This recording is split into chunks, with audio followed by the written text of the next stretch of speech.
Welcome to Heal Talk Tuesdays with Liza, where transformation begins as we evoke, embrace, and evolve.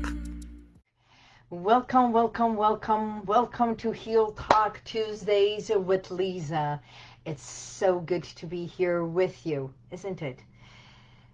Today we're going to be talking about communication. How we communicate, why we communicate, actually what communication is all about. So, and how we can make it better, right? For those of you who do not know me, my name is Liza. I'm your expert hypnotherapist and stress management consultant. And the name of my business is HealWithin. That's exactly why we're here doing Heal Talk Tuesdays with Liza. So thank you for being present and being here. All right, let's talk about why do we communicate? Actually, what is communication? Communication is a dialogue, a way that we find a language to communicate, to express what we are thinking, what we are feeling to another person in order to say, this is where I am, and I want to communicate what I feel, what I think, and then they communicate back. So this beautiful bridge, I like to call it a bridge. And in order for that, I'm asking you, why do you communicate? Why do we communicate?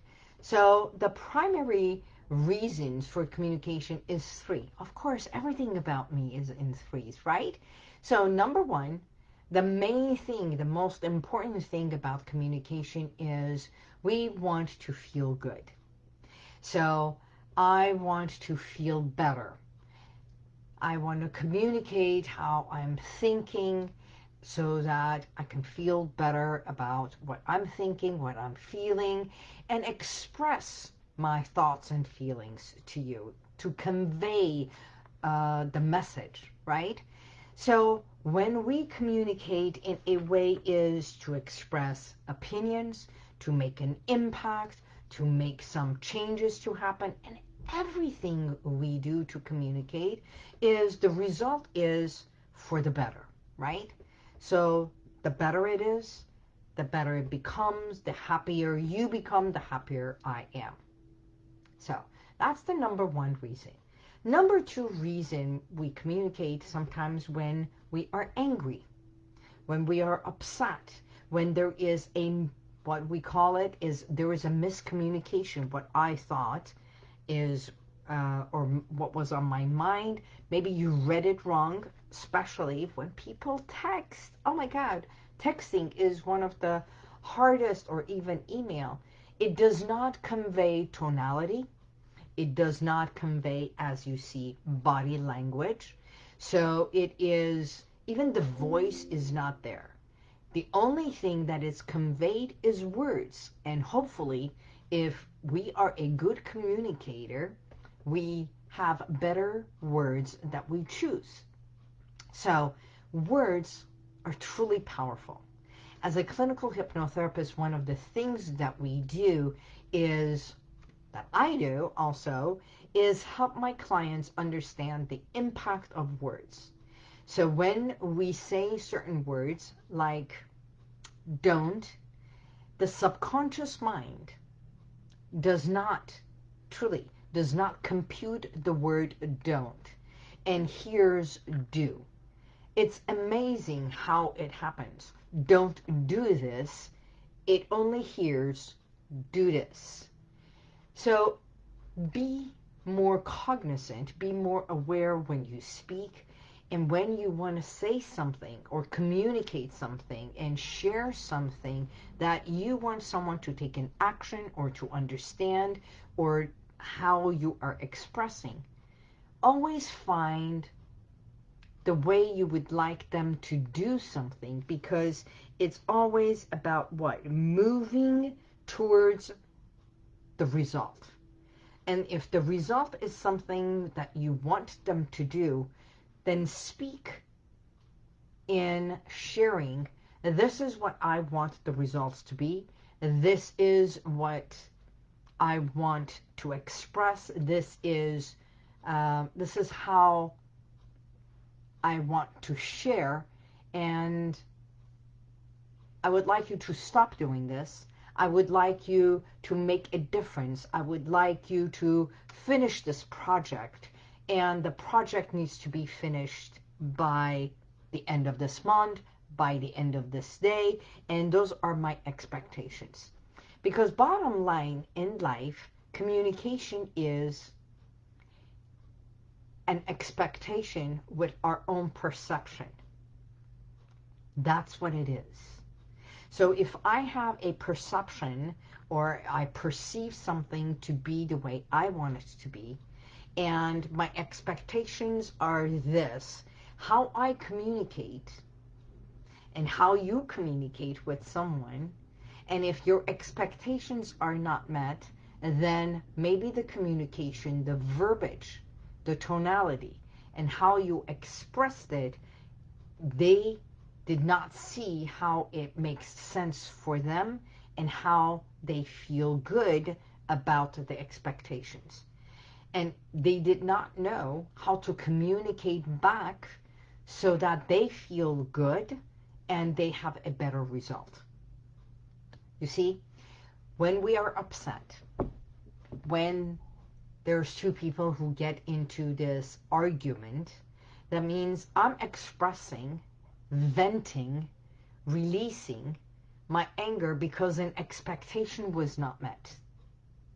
Secondly, the argument, I'm raising my voice to be heard. You know, sometimes when we get into arguments, the voice gets escalated, and escalated. So the other person, they either cringe, they will either crumble, or they have to raise their voice higher, or they feel like they are being downplayed or told or hovered and put down. So their response, automatic response, defensive mechanism comes higher, and they have to raise their voice, thinking, now I can be heard by raising my voice to shut or hover about on your voice. That's when people get into this yelling argument or the screaming banters. When there is a banter, that means now a whole vessel of ping pong has started. And when people start getting better at the ping pong, means I'm going to start bouncing back and volley without even stopping to hold the ball, to see where the positioning is so that I can restart. You see, the yelling part of it, the communication, underneath anger is what? Hurt. I'm hurt because you're yelling at me. I'm hurt because you're not communicating properly. You're giving me the finger of blame.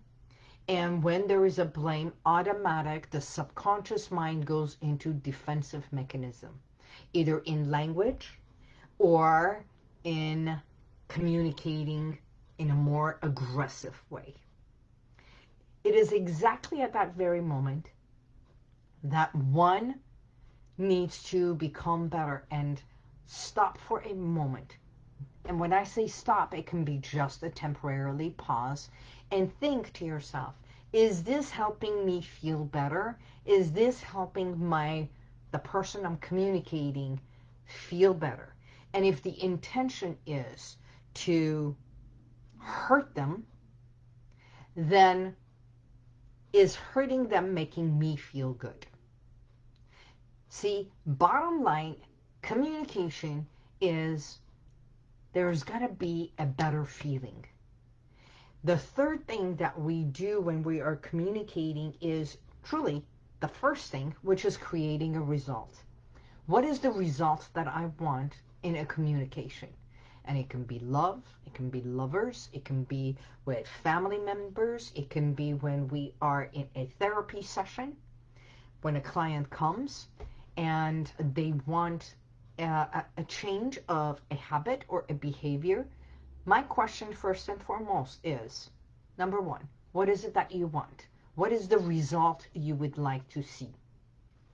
If you are in a anxiety, how bad is your anxiety? How bad is when you go into this panic? What happens to your body? What happens to your tonality when you feel anxious or you feel that anxiety coming upon you? How do you respond?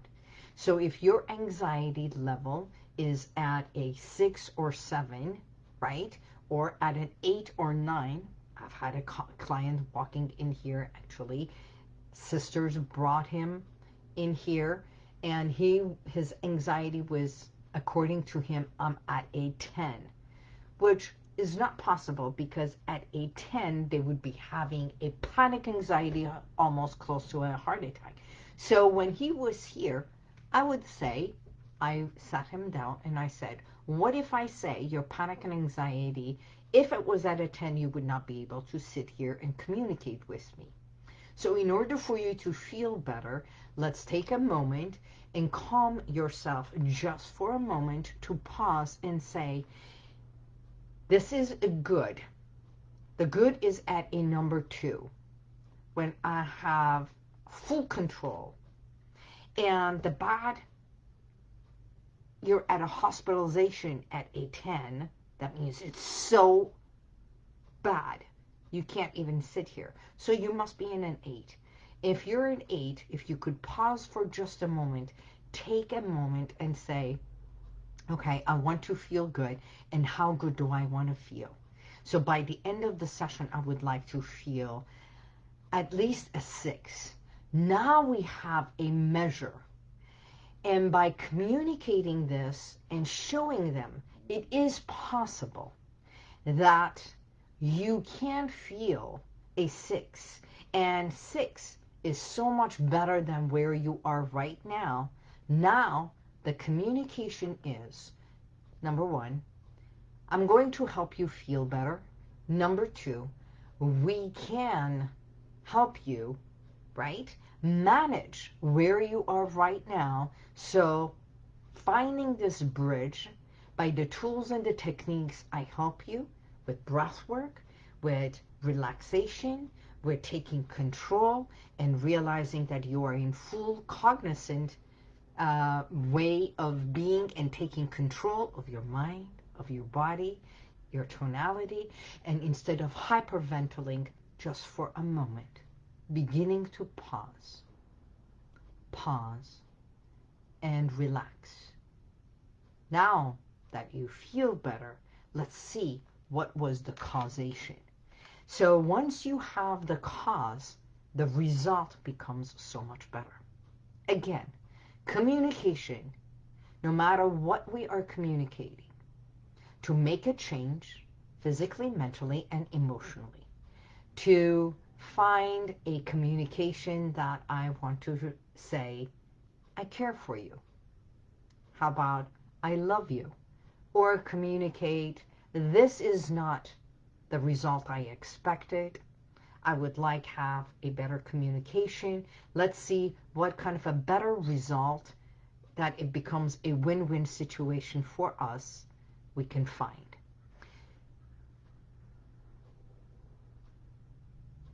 Instead of yelling, pointing fingers, recognizing that you can pause for just a moment. And if anger comes from hurt, and if I am hurt, that means I'm crying for help.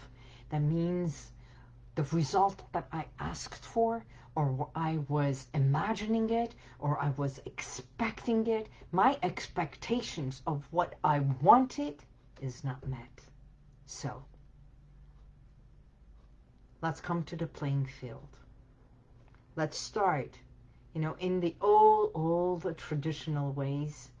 The Apaches, the Indians, they used the tribal way of communication. Was they used, the chief would put a stick and place it. So if the tip was facing you as he would spin it, then you had the right to speak.